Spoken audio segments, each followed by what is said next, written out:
Hello, कैसे हो मेरे प्यारे बच्चों? खुश हो गए और मस्त हो गए और अपने बोर्ड एग्जाम की तैयारी बेहतरीन ढंग से कर रहे होगे।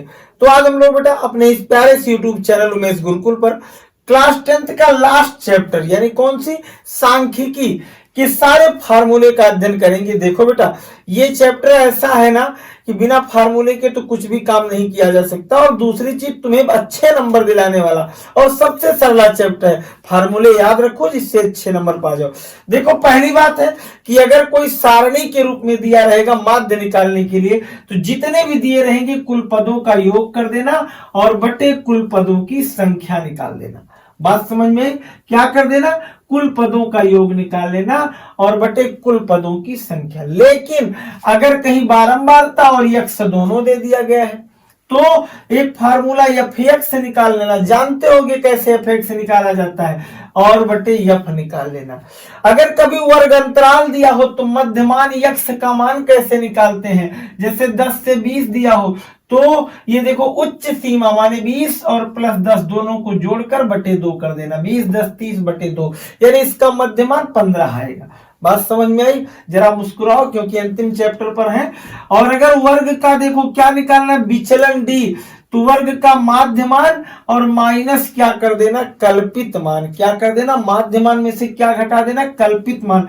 कल्पित माध्य को बेटा ए से इंडिकेट किया जाता है। आगे चलो, यहां एक चीज है यक्ष, और यक्ष ये जो है वो माध्य से दिखाया जा रहा है। बार बार सोचो, यक्ष कोई नई चीज है, यक्ष बार लगा है। तो अगर माध्य को हम लोग अगर विचलन विधि से निकालें, किससे भी निकालें, इसे हम लोग क्या कहते हैं, जैसे ये विधि हमारी क्या कहलाती है, प्रत्यक्ष विधि कहलाती है। कौन सी विधि कहलाती है? प्रत्यक्ष विधि। और अब ये कल्पित माध्य विधि, कौन विधि? कल्पित माध्य विधि। तो इसके लिए ए plus F D upon F निकाल लेना।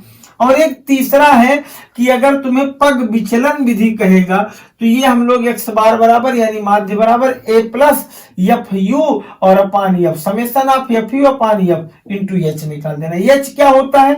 वर्ग अंतराल के बीच का डिफरेंट होता है। आई बात समझ में? यू देखो कैसे निकालोगे, एक्स माइनस एक्स माने माध्यमान और माइनस ए कल्पित मान जो दिया रहेगा और बटे क्या निकाल देना, एच। देखो, अगर माध्यक की समस्या आती है, कभी कभी माध्यक सारणी के रूप में दिया रहे, तो अगर वो गिन लेना, पहले उनको आरोही या अवरोही क्रम में लिख देना, असेंडिंग या डिसेंडिंग ऑर्डर में। उसके बाद देखना कि जो नंबर टोटल है वो इवन है कि ऑड है। अगर इवन माने सम है तो ये फार्मूला यानी यंथ टर्म माने कुल पद जितने हैं 10 पद हैं तो 10वां पद, और धन 10 बटे 2 यानी 5 धन 1 छठवां पद 10वां। देखो यहां क्या करेंगे, देखो यहां जितना तुम्हारा निकलेगा n/2 यानी n/2 टर्म यानी 5वां पद 10 अगर है तो, और फिर n/2 + 1 इतना टर्म और बटे क्या हो जाएगा, पूरे के 2। इतनवा पद निकालेंगे तो आएगा। अगर विषम संख्या होगी तो पदों की संख्या धन 1 बटे 2वां पद आ जाएगा। पढ़े हो यार लल्लू? देख लो। या अगर तुम्हें कभी क्या निकालने को कहे, कभी तुम्हें सारणी के रूप में वर्गंतराल के रूप में दिया हो तो ये निकाल देना। उसके लिए कम्यूटेटिव फ्रीक्वेंसी निकालनी पड़ेगी, संचयी बारंबारता। फार्मूला क्या होगा, L plus n/2 minus C F upon F into H. चलो, बहुलक की बात अगर आ जाए, जो बहुत बार आवे, लक लक वही कही थी बहुलक, यानी जिसकी फ्रीक्वेंसी बारंबारता सबसे अधिक होगी वही होगा बहुलक। लेकिन अगर वर्ग अंतराल में है तो ऐसे लगा दो formula L plus f1 minus f0 अपान 2f1 minus f0 f2 into H.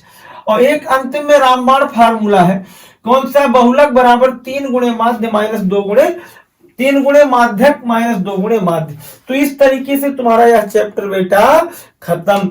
अब हम लोग अपने नेक्स्ट पार्ट से क्या पढ़ेंगे, सारे मॉडल पेपर। तो चलो इसका स्क्रीनशॉट ले लो और बेहतरीन ढंग से इसको तैयार कर लेना।